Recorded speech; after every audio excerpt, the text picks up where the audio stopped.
может, ты понимаешь, откуда взялся срок полгода на мирное решение конфликта на Донбасі? У мене є припущення з цього приводу, але я краще поки що поспостерігаю, тому що це надзвичайно такі чутливі матерії. Я не вважаю, що в даному разі треба ставити обмеження у часі, треба стати в обмеження в умовах. Тому що мир і капітуляція – різні речі. Якщо нам сьогодні фактично імплементацію Мінська нав'язують однобічно, то це не в інтересах України. В Мінську має бути Мінська карта, вона дорожня. Да? І якщо рух іде, рух має йти з двох боків. І ніяк інакше.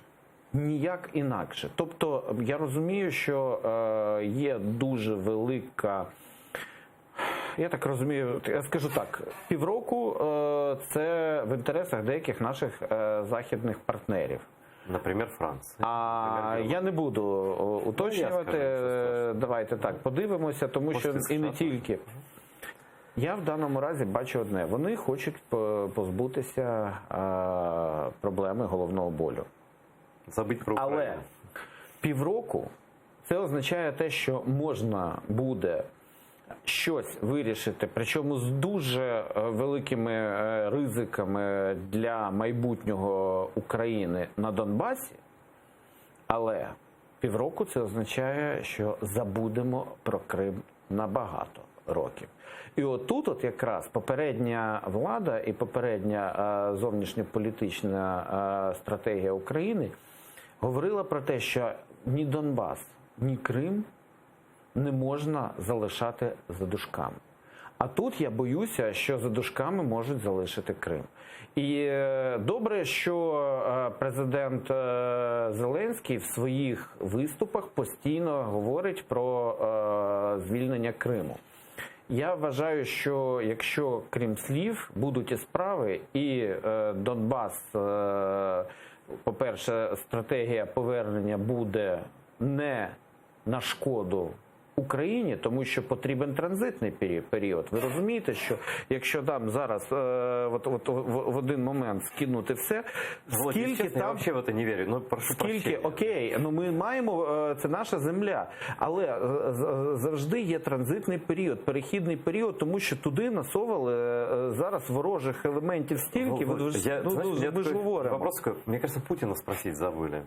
Мне кажется, вот как-то Путин вот не хочет отдавать никому Абхазию и Южную Осетию, и как-то вот он не отдает. Ну, в даному разі,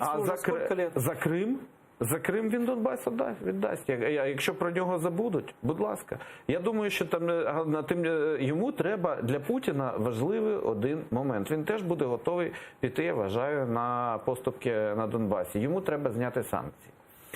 Якщо Захід готовий в тому числі забути про Крим, якщо,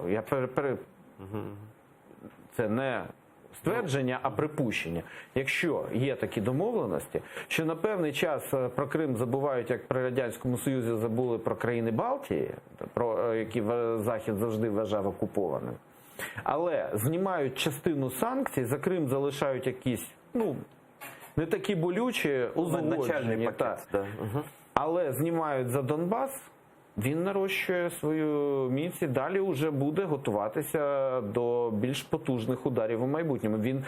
Йому не потрібен окремо Крим, окремо Донбас. Там скільки разів говорили, їм потрібна вся Україна. Я понял, що ти имел в виду. Тобто, якщо і віддати условно Донбас, то для того, щоб набрати... Потім забрати все. Тому що у Путіна іншого... Захід хоче отримати зараз таку подушку безпеки, щоб Росія не зближувалася з Китаєм. Мало того, є великий ризик світової кризи. І у співпраці з Росією, з російськими ресурсами, це можна, зокрема, Франція ж вона має доступ до розробки, там компанія Total має доступ до розробки нафтових родовищ в Російській Федерації. Вони можуть трошки пом'якшити собі, це їхні інтереси. Ми раніше не давали розвернутися наповну, тому що ми не давали Україну Україною гратися. І ось тут я бачу, що короткозорість. Якщо зараз виконати президентську обіцянку і отримати мир, то цей мир буде з Росією тимчасовий, тому що це буде не мир, а капітуляція. Тимчасова, знову ж таки, капітуляція. І далі Росія, коли наростить свої м'язи після того, як будуть з неї зняти частину санкцій, далі буде новий оберт агресії. Честно, І тоді ми втратимо значно більше. Если честно, я думаю, что, если позволю себе чуть сказать, вот мое понимание ментальности Путина такое, что он и этого не сделает. Что он даже для видимости не сделает. Он же не сдал ничего в Абхазии, ничего в Осетии. Сейчас там провокации в Грузии, смотри новости. Там новые провокации, там они постоянно угрожают Грузии смерти, грубо говоря. Каждый там день они посылают какие-то сигналы. Да? Ну, я можу сказати, що якщо у нього як це хватка бультер'єра, да? То якщо він не зможе розчепити зуби вчасно, то потім це для нього буде велика проблема.